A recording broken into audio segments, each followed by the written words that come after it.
Mesdames, Messieurs, après la conclusion très complète de Madame Chardonnay, qui me frustre un peu de ne pas pouvoir aussi synthétiser ce qui a été dit ce matin et ce qui a été excellemment dit, il me reste 3 choses à faire. La première, c'est de faire l'autopromotion de TDIE. Ensuite, c'est de vous remercier les uns et les autres pour être venus nombreux. Et enfin, de vous donner un nouveau rendez-vous.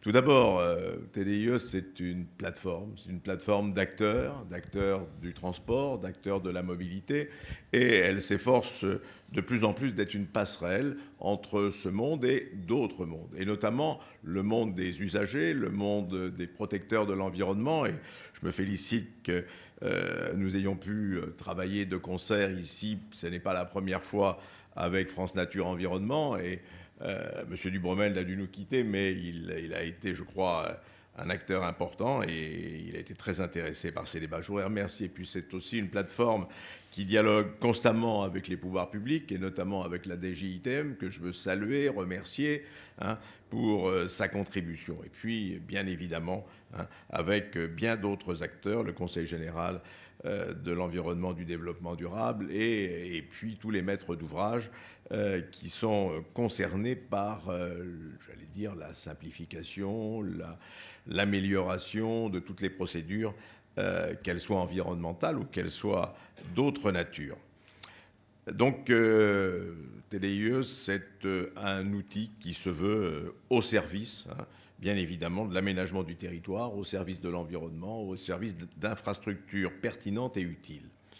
Je voudrais ensuite remercier toutes celles et tous ceux qui ont facilité, permis et animé cette journée, remercier nos invités étrangers qui nous ont montré qu'on pouvait faire différemment, qu'on pouvait faire autrement.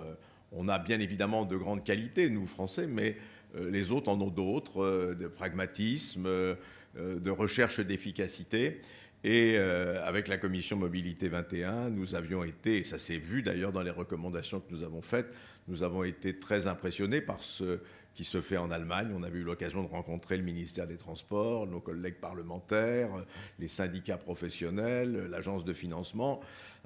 Et je crois qu'ici, ce schéma à 15 ans, stratégique, qui prend en compte dès l'amont des problématiques d'association des publics ou d'information du public, c'est quelque chose qui mérite d'être étudié et probablement qui mérite que nous nous en inspirions. Et puis, moi, j'ai aussi apprécié ce qu'a dit M. De Vries, quand il a montré qu'on pouvait faire plus vite et mieux, et que c'était une démarche qui devait être, je dirais, en phase avec les problématiques des populations et des problématiques également d'un pays qui est ô combien vulnérable aux problématiques environnementales. Et puis je voudrais remercier nos 3 animateurs de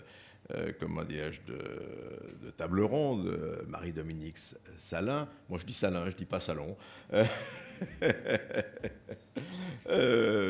Michel Savy et également Madame Chardonnay, qui bien évidemment ont fait vivre ce débat et l'ont rendu concret, rapide, même si on a pris un peu de retard au début, et qui a permis que l'intérêt soit présent. La preuve, c'est que vous êtes restés très nombreux jusqu'à la fin. Et puis enfin, remercier tous nos intervenants. Je ne peux pas les citer tous parce qu'il faudrait que je vous prive du déjeuner et que je vous invite à la collation.